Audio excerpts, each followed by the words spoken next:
Alright, I want to do an update here on the pond. I hadn't done one in quite a while.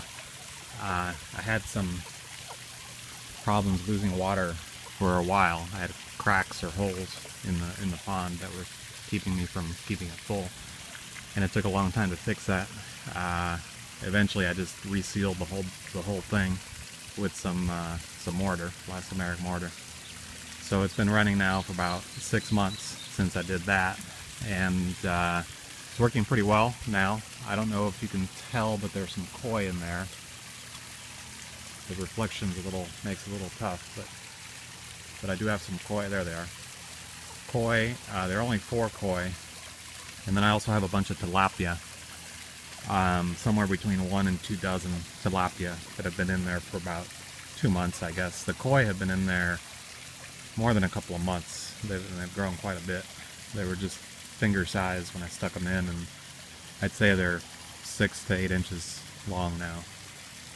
And I don't feed them anything. They just eat the algae that forms naturally in the pond, and all the larvae that the dragonflies lay in the water, and I'm sure other insects lay in the water.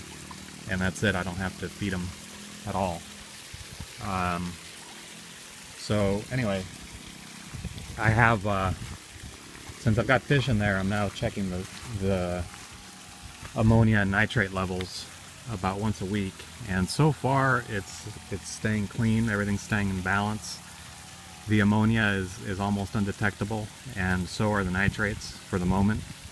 I'm worried about what'll happen when the fish get bigger, or as the fish reproduce. And also right now it's the rainy season, and I have the roofs from the shed over there on the left and the main house on the right.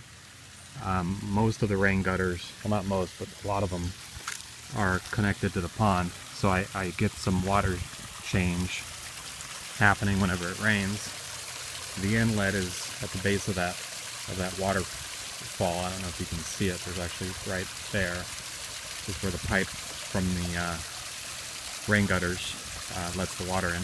And then that black saran that you see there, that's tied by a rope to the top of the waterfall, that has a bunch of I forget what it's called. It's not hay. It's I can't remember the name of it right now, but I read that if you put that near an aerated source of water, it'll come to host some bacteria that'll keep your water cleaner.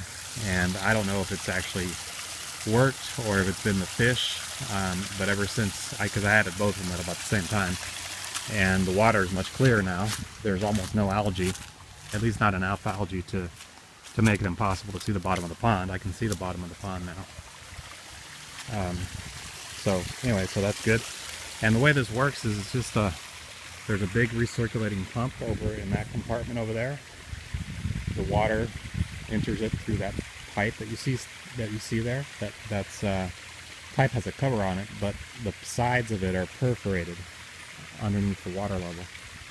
There are a bunch of holes. And the reason I did it that way is to keep leaves and other large material from making it all the way to where the pump is.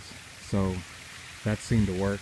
And then the pump over there sends it over to the waterfall. And the waterfall has a bunch of metallo filters inside of it that we clean out every day. And so we have to clean the filters and pressure wash the sides of the pond because of all the ducts, the duct waste that accumulates. And that's about what it takes to keep it clean. But it's nice to have. I'll have a lot of ducks here at the end of the season to be able to prepare. And I'll start taking fish out of here as soon as they get to size. And other than that, it's just nice to have. And so far it is working. I'll be interested to see how it behaves when the rainy season stops and I don't get as much water change naturally, if I can keep the ammonia and nitrate levels in check. There's a koi right there. You can see him better from this side. And there's a tilapia there too, but he's pretty hard to see on the screen. So anyway, that's about it. I'll post an update later on once the dry season starts.